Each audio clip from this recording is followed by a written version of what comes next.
Fala galera que já é inscrita no Pautas e Táticas ou que vai se inscrever assim que o vídeo acabar. Essa semana um pouquinho diferente, né? A gente vai abrir com a nossa caixinha de perguntas que seria na sexta-feira. Só que na sexta a gente soltou o vídeo sobre a convocação da seleção brasileira, que foi na quinta, né? Na verdade eu até me perdi nos dias, eu achei que a convocação seria na sexta e iria gravar o vídeo após a convocação. Foi na quinta, gravei na quinta, postei na sexta, não importa, o vídeo ainda ficou com uma pauta quente. Foi até bom que vocês viram aí as análises dos principais comentaristas do futebol brasileiro, né? E depois viram aqui a nossa opinião. A gente não ficou conflitando tanto assim com a concorrência maior, mais robusta e mais pesada. Espero que vocês tenham gostado daquele vídeo. Então hoje nós vamos responder a caixinha que eu deixei lá no Instagram, @Pautas e Táticas, nos stories no sábado. Tô gravando no domingo, vídeo será postado na segunda. Quem ainda não segue o Pautas e Táticas no Instagram e quer participar, faça esse favor. Normalmente eu deixo na quinta-feira e respondo na sexta, já solto na sexta mesmo. Quando houver alguma eventualidade da gente ter que trocar o dia como foi nessa semana, eu já deixo avisado, beleza? Então vamos ver aqui as perguntas de quem participou nessa semana e vamos respondê-las. Felipe Gabriel: o que acha de técnicos que usam 3 zagueiros soltar mais os zagueiros pelos lados para subir ao ataque? Eu acho que são necessárias duas coisas, Felipe. Primeiro, que os zagueiros tenham característica para isso, né? Velocidade, condução de bola, qualidade no drible para se livrar da primeira pressão, e também o número de volantes que se tem à frente da defesa. Se você tem 2 volantes, normalmente o zagueiro que vai ter mais liberdade para subir é o central. Se você tem um volante só, aí os zagueiros pelos lados vão conseguir subir um pouco melhor, beleza? Valeu pela sua pergunta, Felipe. Deixa eu ver se tem mais alguma sua. Não, né? Dessa vez você só mandou uma, mas tá valendo. Valeu, Felipe. Renato Adorno mandou 3. Inclusive eu deixo lá essa recomendação a quem for participar da caixinha. Há até 3 perguntas por pessoa. Renato Adorno fez aqui uso das suas 3 perguntas. Endrick ou Rodrigo no Arsenal? Seria uma boa? Pô, seria uma ótima.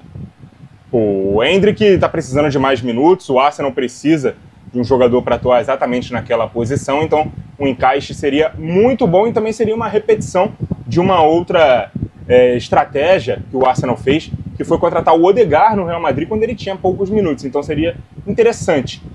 Só me preocupa um pouco o fato dele ter pouca experiência no futebol europeu e já pegar de cara uma Premier League com essa obrigação, digamos assim, de ser o dono da posição, né? Num time que é de Big Six, que vai brigar pelos principais títulos. Mas eu acho que seria uma situação boa para ambos. E o Rodrigo, cara, eu acho que ele seria titular na ponta esquerda, né? Na direita o Saka é realmente o dono da posição, na esquerda ele teria ali a concorrência do Martinelli, por exemplo, mas acho que ele é mais jogador do que o Martinelli, também seria titular sem nenhum problema. Os dois jogariam muito bem no Arsenal. Falta combinar com o Real Madrid, né? Acho que principalmente em relação ao Rodrigo, acho que não vai ter negócio tão cedo. A segunda aqui do Renato: onde o Muricy Ramalho ficaria no seu ranking de técnicos brasileiros? E o Leão? Cara, eu fiz aqui uma vez um top 10 de técnicos brasileiros, né, de todos os tempos, na minha opinião. O Muricy está no top 10, o Leão não. Tá? O Leão, eu acho que ele não entra entre esses 10 maiores técnicos. O Muricy, eu tenho quase certeza que ele está ali entre 6º e 10º. Ele não está no top 5. Se eu lembrar de cabeça, meu top 5 foi Filipão, Tele Santana, Luxemburgo, Zagallo e o Lula, né? O Lula, que foi o técnico do Santos do Pelé. Alguns até pontuaram aqui alguns técnicos que eu não coloquei no top 10, tipo Oswaldo Brandão, entre outros técnicos bem históricos, lendários, né? Técnicos que foram campeões do mundo, inclusive com a seleção, e eu não coloquei, como Parreira, né, como Feola, enfim. Mas eu tentei ser justo, né, com a lista. Coloquei o Muricy nela, só não me recordo exatamente qual foi a posição. Mas esses 5 que eu citei certamente estão na frente do Muricy. Acho que o Muricy está ali em 7º, 8º lugar, beleza? E está muito bem para ele, né? 7º e 8º entre os maiores da história do futebol brasileiro, tá ótimo para o Muriçoca. O Leão não, o Leão está fora do top 10. A terceira do Renato: por que o Veiga nunca teve chance na seleção? Ele teve, né? Algumas poucas convocações, alguns poucos minutos. É difícil, cara, para o cara que está aqui no futebol brasileiro. ele ser convocado e ser titular na seleção, competindo com jogadores de alguns dos principais clubes ou que jogam nas principais ligas do mundo. São jogadores de níveis diferentes, né? Então o Veiga ali é um Brasil class, digamos assim, mas para competir com alguns world class que estão na seleção é meio complicado. Próprios outros jogadores que estão aqui no Brasil nessa posição, como o Matheus Pereira, como o Alan Patrick, tiveram poucas oportunidades de jogar na seleção brasileira. O Veiga é só mais um deles, beleza? Não acho que ele deveria ser titular ou ter mais minutos na seleção, não. Mas ele teve ali algumas poucas convocações. E já a julgar pelo momento atual dele, eu não acho que ele merecia ser convocado dessa vez, por exemplo, não, beleza? Mas obrigado aí pelas suas perguntas, ô Renato. João Destro também deixa 3 perguntas. Zidane, Deco e Riquelme podem ser considerados meias atacantes mesmo sendo pouco goleadores?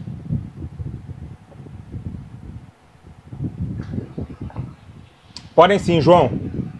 Os 3 aqui são camisas 10. Só que a nossa ideia de meia atacante ser goleador é o camisa 10 brasileiro, né? O ponta de lança. Como Zico, como Pelé, como Alex, como Kaká, enfim, Rivaldo, vários outros aí grandes camisas 10 que a gente teve no futebol brasileiro. O Riquelme, por exemplo, o camisa 10 argentino chamado de Enganche, ele é muito mais aquele 10 mais clássico, de dribles curtos, que joga de cabeça erguida, que eventualmente pisa pouco na área, mas finaliza bastante de fora dela, muito bom nas bolas paradas. É um cara mais encantador, né? Até porque eles tiveram o Mário Kempes e o Maradona como as suas grandes inspirações. O próprio Di Stéfano também jogou um pouco nessa posição. Então, é uma escola diferente, né? A gente tem muito na cabeça o nosso ideal do camisa 10 brasileiro. O camisa 10 argentino ele é um pouco diferente. O Deco e o Zidane, eles são mais parecidos até com o Riquelme. O Deco que é brasileiro de nascimento, português naturalizado. E o Zidane francês, que também fez boa parte da sua carreira na escola italiana. Então o Zidane tem um quê ali do trequartista também, né? Do meio atacante italiano, que é quase que um segundo atacante, fazendo aquela ligação ali por trás. Enfim, são jogadores de estirpes diferentes, mas são todos camisas 10. Cada um à sua maneira. Essa ideia do 10 ser um exímio artilheiro, goleador, é o 10 brasileiro, o ponta de lança, que a gente nos acostumou a ver sendo formados por aqui, beleza? Mais uma aqui do João Destro. É possível um dia voltar a marcar com apenas 7 ou até 6 atrás da linha da bola, tipo nos anos 2000? Eu acho pouquíssimo provável, João, porque o futebol hoje em dia está cada vez mais compacto. E quanto mais jogadores contribuírem no momento sem bola, quanto menos mão na cintura a gente tiver quando os times estiverem defendendo, é melhor coletivamente para o time.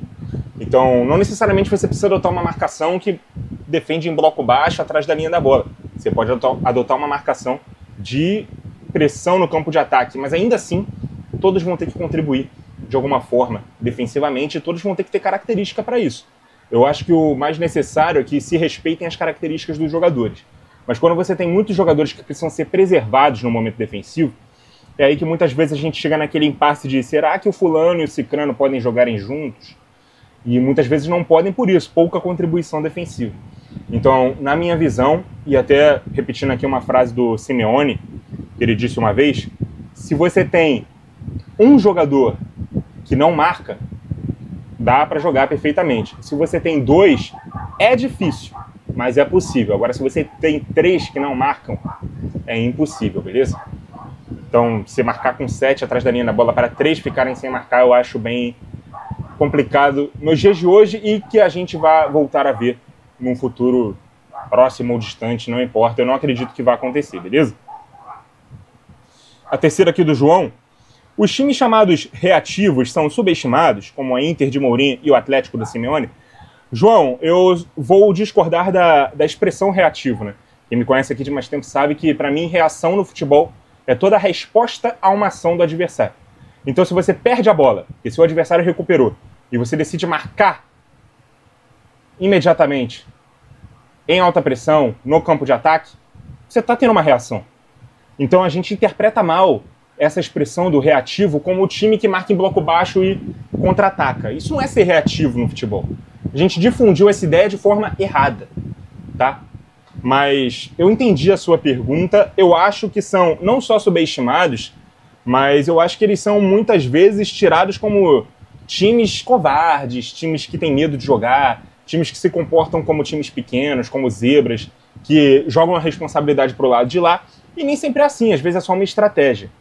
Porque muitas vezes você tem jogadores com mais características de transição rápida, de velocidade, e que conseguem fazer uma marcação mais sólida, mais firme e mais compacta no campo de defesa. Então por que você vai explorar uma característica que não é a melhor dos seus jogadores para poder agradar neutro ou analista, ou para tentar provar que você vai olhar no olho do adversário sem ter qualidade para isso? Muitas vezes você vai fazer isso, não vai explorar o melhor dos seus jogadores e vai acabar se dando mal. Então, outra coisa, o Mourinho, ele não é esse técnico pintado desse jeito não, tá? Inclusive a Inter do Mourinho era bem ofensiva também. Nos grandes jogos, ele adotava esse tipo de postura quando ele entendia que o adversário era melhor. Então ele não tinha essa vaidade, digamos assim, de o meu time é forte, eu tenho que provar essa força jogando com uma veia ofensiva. Não, ele tomava mais cuidados defensivos porque achava que isso extrairia o melhor dos seus jogadores, beleza? E o Simeone tem isso como característica do seu estilo de jogo. Então, mais do que subestimados, eu acho que esse tipo de time ele é negligenciado e até escrotizado, digamos assim, de forma injusta, tá? São times injustiçados, melhor dizendo. Mas tenta não usar mais a expressão reativo de forma errada, tá? Reação é toda a resposta a uma ação do adversário. Se você perde a bola e marca ele no campo de ataque, isso também é uma reação, beleza? Valeu, João. Araújo Juliano 12. Maldini era melhor como zagueiro ou como lateral? Cara, eu vi pouco o Maldini jogar como lateral. Mas quem o viu jogar no auge diz que ele foi um dos melhores laterais de todos os tempos. Então creio eu que ele tenha sido até melhor como lateral. Mas como zagueiro, ele já foi o melhor zagueiro que eu vi jogar. Então isso mostra a qualidade do Maldini, né? Que mesmo jogando numa posição diferente da do seu suposto auge, né, mais no fim da carreira, onde ele migrou para a função de zagueiro, ele já foi mais impressionante do que todos aqueles que eu vi nessa posição, contemporâneos a ele ou os que vieram posteriormente. E olha que eu acho que o zagueiro é a posição que mais evoluiu no futebol, tá? Mais do que o goleiro, inclusive. E o Maldini ainda assim foi o melhor zagueiro que eu vi jogar.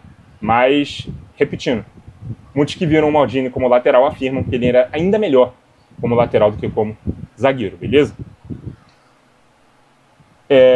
Juliano ainda fez mais outras duas perguntas. Top 5 de seus jogadores favoritos do Botafogo. Cara, atuais? Você não deixa essa especificidade na pergunta? Eu vou responder então como se fosse atuais, tá? Savarino é o meu preferido, já era o meu preferido no ano passado. Eu gostava mais do Savarino do que do Luiz Henrique, por exemplo, e do que o Almada também. Então Savarino é o meu top 1. Bastos, que para mim é o melhor zagueiro desse elenco, e eu, como zagueiro, admiro muito um zagueiro que conjuga força física com velocidade. É um cara que consegue ir bem no mano a mano e também consegue apostar corrida com atacantes rápidos e muitas vezes ganhar nesse tipo de duelo que exige mais velocidade, né, de um zagueiro, de um defensor. Então também gosto muito do Bastos. Marlon Freitas, pela liderança que ele exerce, ele tem uma história de vida muito bonita e uma história dentro do Botafogo também muito bonita, né? O cara que, ele ficou marcado por aquela maldita piscadinha num jogo contra o Palmeiras, que foi aquele fatídico dia da virada e tal, e foi o início do fim do campeonato de 2023. E assim, ele foi o único remanescente entre os titulares para 2024, se tornou um capitão, um líder. Quem é botafoguense aí, ou quem tem o costume de ver os vídeos na Botafogo TV de bastidores, cara, ver como ele exercia a liderança dele no vestiário, como ele falava e como ele incentivava e inspirava os outros jogadores antes da partida a correr mais, a se dedicar mais. Então eu admiro muito isso no Marlon também. Gregory, né, o pitbull ali do nosso meio campo, o melhor marcador ali do meio para frente. Eu admiro muito jogadores com essa característica. Correm o campo todo, parece que se multiplicam em campo. São o torcedor em campo, né? É tudo que o torcedor quer ver dos jogadores em campo. Raça, força de vontade e sair de campo sempre sem energia, exausto, porque deu o seu melhor ali em campo. Então eu gosto muito do Gregory também. E, cara, é injusto a gente citar só 5, né, do elenco atual, principalmente vindo de títulos, né, tão grandiosos. Mas eu vou escolher o John também, né, nosso goleiro, porque é um cara que também tem o que ali do goleiro moderno, né, que sabe jogar com os pés, tem a leitura de jogar adiantado, faz defesas muito importantes, defendeu o seu primeiro pênalti na carreira com a camisa do Botafogo, e foram pênaltis importantes, né, pênalti contra o Corinthians no Brasileiro, contra o São Paulo na Libertadores, então tem também ali a sua contribuição para os títulos do ano passado, é um dos caras mais importantes para a conquista desses títulos, e é um cara que me lembra esteticamente muito o Jefferson, né? Por ser um goleiro negro também, e a gente sabe que são poucos os goleiros negros que fizeram história no futebol brasileiro, se a gente for pegar aí, são pouquíssimos realmente que a gente tem essa imagem. O próprio Jefferson, se inspirava muito no Dida por conta disso, e o Dida é o melhor goleiro brasileiro que eu vi jogar, então eu gosto muito do John também por conta disso. Mas, cara, outros nomes como Igor Jesus, como o Alex Telles, como o Alexander Barbosa, são muito queridos por mim também, né? Então é uma pergunta até delicada de se fazer, né, sobre os meus jogadores preferidos aí do Botafogo, do elenco atual. Que não foi a sua pergunta, né, elenco atual. Você só diz top 5 jogadores favoritos do Botafogo. Então eu respondi do elenco atual. Mas se você quiser saber da história e tal, eu vou te dar a oportunidade de fazer essa pergunta novamente em novas caixinhas, Juliano.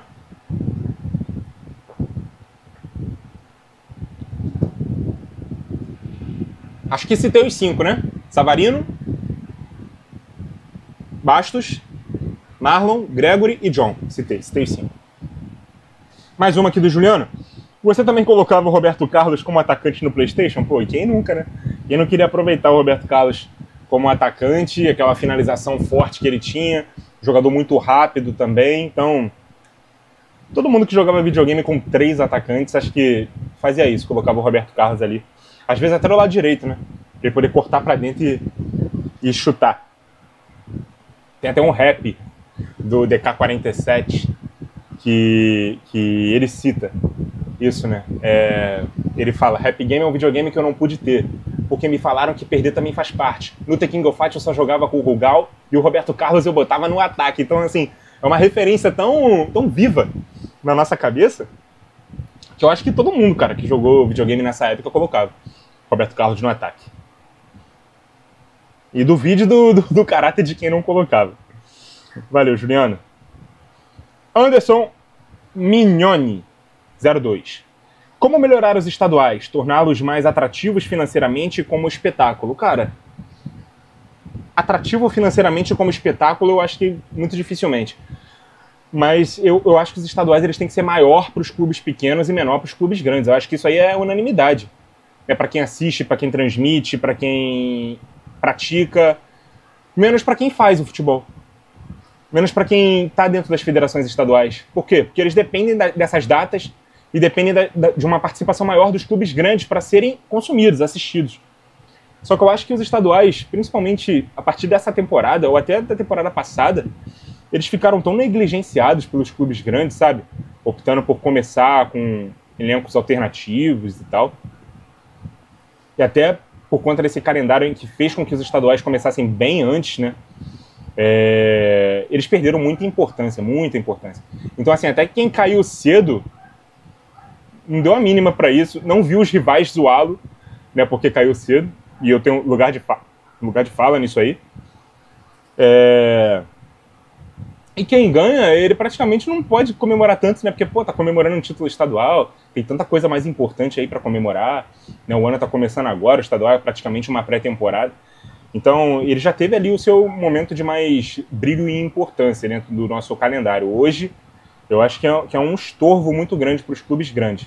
Então, principalmente quem tem divisão de campeonato nacional para jogar, né? Jogar ali uma fase final, uma fase de mata-mata, e deixar os pequenos, até clubes de divisões estaduais inferiores, né, jogando com um calendário cheio, pontos corridos, para se classificar para essa fase de mata-mata no ano que vem. Dá para terminar o estadual ali em 6 datas, 5 datas, né, como se fosse realmente uma pré-temporada, um mês ali, ou até menos. Você acaba com o estadual e vamos jogar o que interessa. E dá até pra gente ter uma pré-temporada de verdade antes da disputa desses estaduais. Os estaduais, para mim, eles tinham que ser como a Copa da Liga na Inglaterra. Né? Todo mundo sabe que é uma Copa inferior à grande Copa, né, que é a Copa da Inglaterra.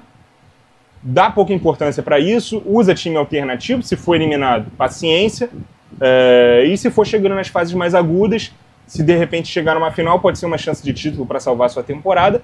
E o país para ver a grande final, é disputada no Wembley, que é o principal estádio lá do país. Aqui a gente vai ter um fim de semana para as finais dos estaduais, então seria legal se fosse semelhante à Copa da Inglaterra. Tá? Eu já disse isso aqui algumas vezes, já fiz até alguns vídeos falando sobre isso também. Valeu, Anderson. Anderson só deixou uma. André, me chamaram de louco no bar ontem porque eu disse que não usaria a Rafinha de titular na seleção. Sou? Mano. Foi uma loucura o que você disse. Você não é louco, mas isso aqui foi uma loucura que você falou. Foi maluquice. O Rafinha não vai ser titular na seleção. Talvez você esteja pensando num time mais equilibrado taticamente e tendo que sacrificar um dos atacantes para não ficar tanta gente assim que contribui pouco na defesa. Só que, pô, Rafinha, nessa temporada especificamente, não tá fazendo nada para perder o seu espaço. Ele tá jogando muito bem numa posição até diferente da original dele. Se mostrou um cara versátil para jogar em várias posições. Tá aí sendo cotado aí para ser um dos melhores jogadores da atual temporada pelo Barça. E na seleção ele também, né, não fica devendo desempenho, como, por exemplo, até o Vinícius Júnior tá devendo, né? Então é meio difícil a gente falar que o Rafinha vai sair do time titular da seleção. Eu posso até compreender qual é a sua ideia por trás, o contexto, mas eu não concordo, tá? Para mim, eu acho que temos que criar mecanismos para jogar os 4 juntos. Rafinha, Vini, Rodrigo e Neymar. E dá para fazer. Dá para fazer. E dá para ficar um time viável em que pelo menos 8 jogadores marcam atrás da linha da bola. Dá para fazer. É só querer. Beleza? Tem algumas ideias aí lá no Pautas e Táticas, lá no canal. Aqui no canal, melhor dizendo, né? Em que eu dou aí algumas ideias de utilização aí desses 4 juntos. Dá para jogar. Não é impossível. Beleza? Mais uma do André. Opinião sobre a CBF ter marcado 3, 4 rodadas do Brasileirão na mesma data que o Intercontinental. Cara, CBF a gente sabe que calendário não é com ela, né? Aí a gente antecipou o calendário, o início do calendário desse ano e vai postergar o fim por conta da presença da Copa do Mundo de clubes no meio do ano. E com isso vai ter jogo do Intercontinental no meio do Brasileirão. A gente sabe que não vai, que a gente não sabe, melhor dizendo, né? Se vai ter time brasileiro disputando o Intercontinental. Se isso acontecer, provavelmente vai gerar um problema de ter que adiar jogos desses times, antecipar e tudo mais. E aí vai esperar para ver brechas no calendário desse time em questão. Se ele vai ser eliminado da Copa do Brasil. Só que qual é o problema? A Libertadores também termina lá próximo do Intercontinental. Então vai ter que antecipar jogos de vários times aí que ainda vão estar vivos, né? Se é que estarão, né, na reta final da Libertadores. Por exemplo, vamos supor que tem 2 times brasileiros nas semifinais da Libertadores. Você pega os jogos desses times e antecipa vários se eles não estiverem disputando, por exemplo, Copa do Brasil e outras competições, né, que eles já estiverem eliminados no calendário. A solução vai ser essa. Vamos ver, vamos empurrar para frente, quando chegar a hora a gente vê o que resolve. A gente sabe que com a CBF é assim que funciona, beleza? Mas é claro que eu desaprovo. O calendário ele deveria ter sido pensado de uma forma mais organizada bem antes. Mais uma do André. Tem algum jogador mais fora dos holofotes que você curte muito? Sou muito fã do Cherki, do Lyon. Cara, desse nível aqui, né, tão fora dos holofotes assim, eu não tenho não, tá? Mas eu tenho alguns jogadores que são pouco falados e que eu gosto muito, tá? No Bayern, por exemplo, eu não vejo o hype que se fala do Musiala que eu vejo se falando do Lamine, por exemplo. E eu entendo que o Barcelona chame mais atenção do que o Bayern, mas, cara, se fala do...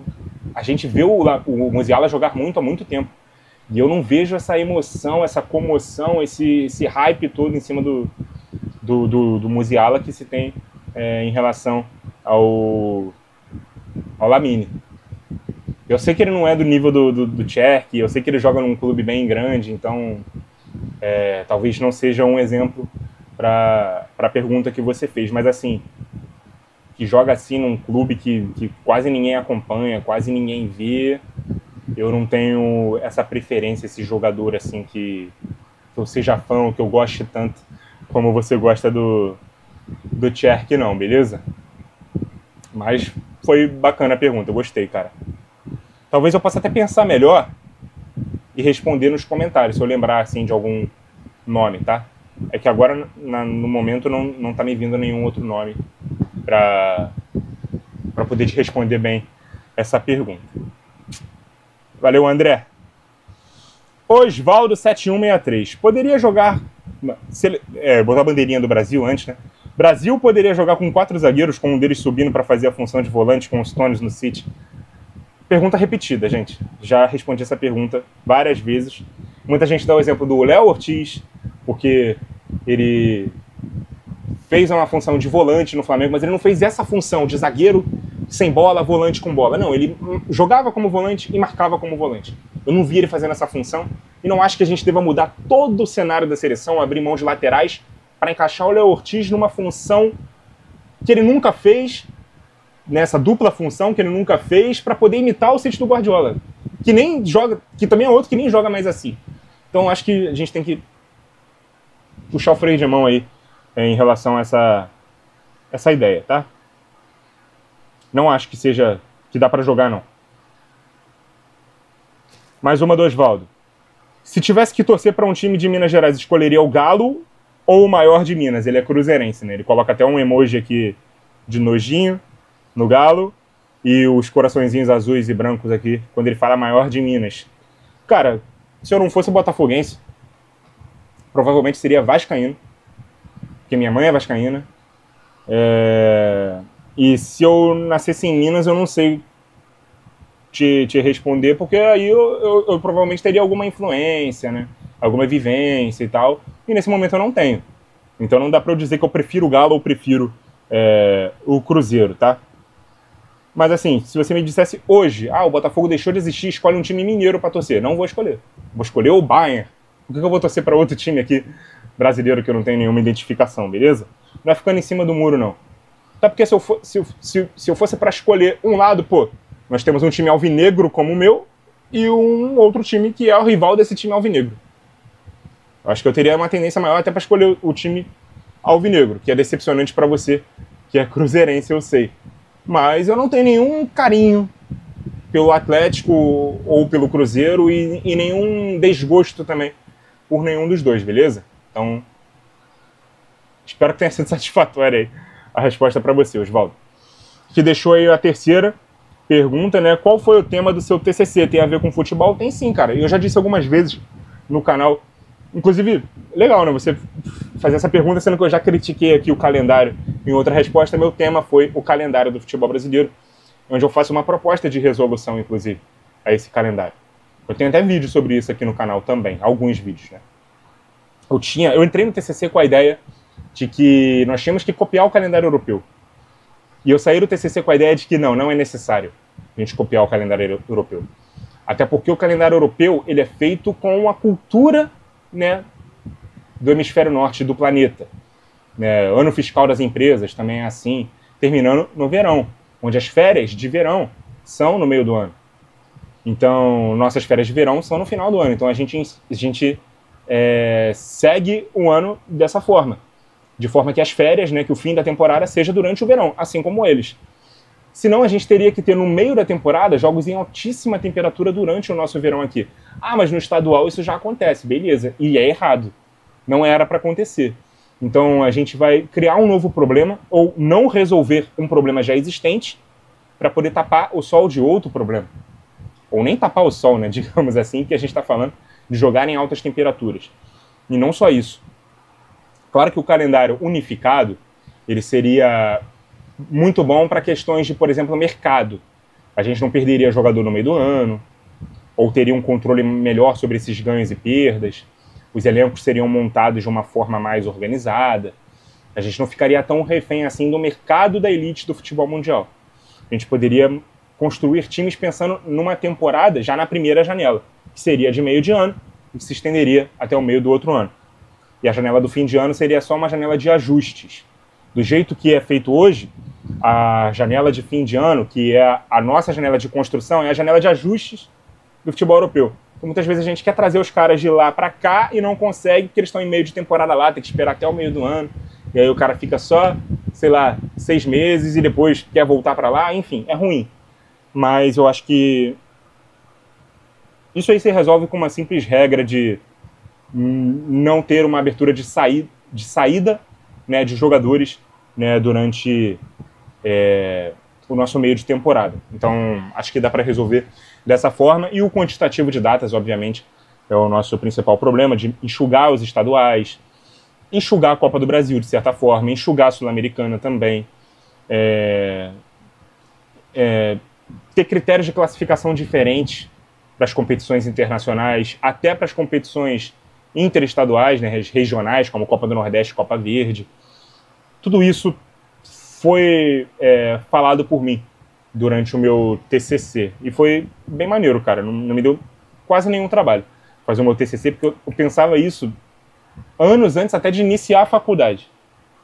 Então, para mim, foi só realmente uma questão de adequar as ideias da ABNT e ouvir o que os meus instrutores da parte mais jornalística da coisa tinham a dizer sobre o meu relatório.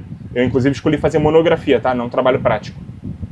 Para mim era mais fácil, até porque eu fiz o TCC durante a pandemia. Então, fazer um trabalho prático iria me dar um trabalho maior e desnecessário, a meu ver, né? Porque eu poderia simplesmente fazer uma monografia, uma apresentação de slides no final, que foi o que eu fiz, e fui muito bem, graças a Deus. Esse foi o meu tema do TCC, cara, o calendário do futebol brasileiro, os problemas do calendário do futebol brasileiro e uma proposta de resolução do mesmo. Esse foi o tema do TCC. Obrigado, Osvaldo. Gabriel Baltazar. O que acha do árbitro usar o critério de excesso de faltas de um jogador para amarelá-lo? Gosto, cara. Até para inibir, né? Pô, o jogador vai lá e faz uma falta. Beleza, uma faltinha. Aí vai lá e faz outra. Depois vai lá e faz outra. O árbitro normalmente faz, ó, 1, 2, 3. Conjunto da obra, pum, amarelo. Pro cara parar de ficar fazendo faltinha. Porque a falta tem que ser um recurso para quando você não consegue desarmar sem fazer falta. A falta é uma infração do futebol. Então, se você comete várias infrações, você tem que ser penalizado. Não é pela gravidade da falta, pela região do campo que você cometeu a falta, pela região do corpo que você atingiu o adversário. Se você faz várias faltas ao longo do jogo, você comete muitas infrações, uma hora você tem que ser punido com um cartão. Então, eu concordo com esse critério de alguns árbitros. Mais uma do Gabriel. Avalia que Max D e Jean Davi, na verdade, são meias atacantes e que o Vasco fez mais contratações nesse sentido? Eu confesso que eu não identifiquei quem é o Max D aqui da sua pergunta, Gabriel. A Jean Davi, ele é ponta, né? Ele não é meio atacante. Ele é ponta. Só que ele é um ponta limitado. Ele não é tão bom assim. E assim, não é que o Vasco fez mais contratações, ele contratou o que ele conseguiu, né? Porque sem a SAF, sem recurso financeiro, sem dinheiro, é difícil você ser criativo. Muitas vezes você tem que buscar na base de algum time ou aceitar jogadores que são oferecidos por empresários, ou você tem que investir num bom scout para poder descobrir bons jogadores. Ainda não aconteceu com o Vasco, que contratou aí alguns desses jogadores limitados. Mas, por exemplo, o Adson foi uma boa contratação. O próprio David foi uma boa contratação, só que eles se lesionaram. Aí chegou no final da temporada e o time ficou sem pontas, né? E agora nessa temporada eu trouxe aí um português, né? O Nuno Ferreira. É esse o nome dele? Não me lembro. E o Augusto também, né? Acho que é angolano. Vamos ver se vão ser jogadores que vão suprir aí essa carência do gigante da colina.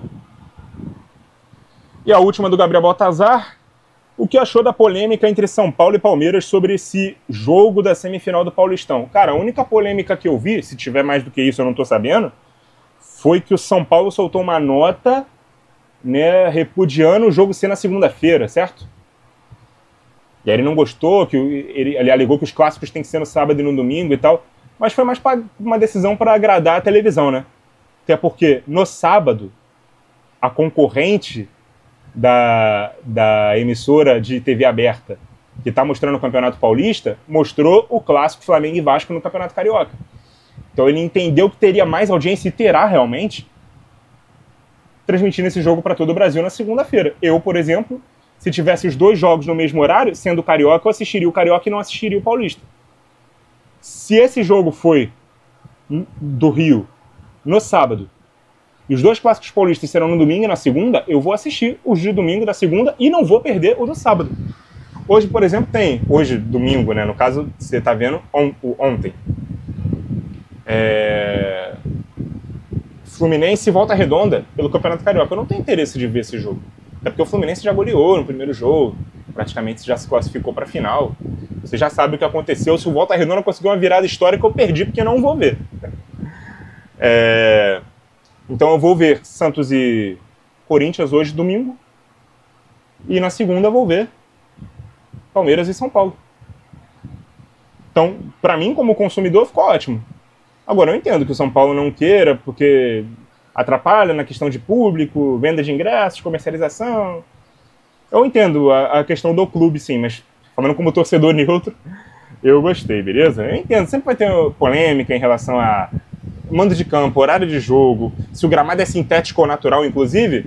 O senhor Felipe Coutinho, que reclamou do gramado sintético do Nilton Santos, ontem se machucou no gramado natural do Maracanã, né? Bacana. Bruno Henrique, do Flamengo, também. Wesley sentiu a posterior no gramado natural do Maracanã. Não vi ninguém se machucando no Nilton Santos, né? No gramado sintético. Só uma observação. Bom, vou atualizar aqui para ver se chegou mais alguma pergunta. Por enquanto, eu acho que é isso. Acho que não tem mais nenhuma pergunta nova para eu responder, né? Respondi todas. Então é isso, galera. Obrigado aí a quem participou da caixinha dessa semana. Repetindo aí para quem não se ligou no início do vídeo ou para quem estava esperando eu repetir essa informação agora no final. Normalmente eu deixo a caixinha no story do Instagram, @pautas e táticas, às quintas-feiras. Respondo a caixinha na sexta e solto o vídeo já na sexta mesmo. Excepcionalmente nessa semana eu deixei no sábado, tô gravando no domingo e vou postar na segunda. Esta semana, em que esse vídeo está saindo, vou deixar de postar na sexta de novo. Voltarei a postar na segunda-feira, beleza? Ou não postarei na segunda para postar só na sexta. E aí a gente voltar com a caixinha no seu dia original, beleza? Mas a caixinha acontece uma vez por semana, normalmente às sextas-feiras. Se tiver alguma eventualidade de ter que mudar o dia, eu vou avisar previamente, mas siga o nosso Instagram, @pautas e táticas. Fique atento aos nossos stories se quiser participar da nossa caixinha e mandar pergunta na próxima vez, beleza? Muito obrigado a vocês que acompanharam o vídeo até aqui. Continuem ligados no Pautas e Táticas. E até a próxima!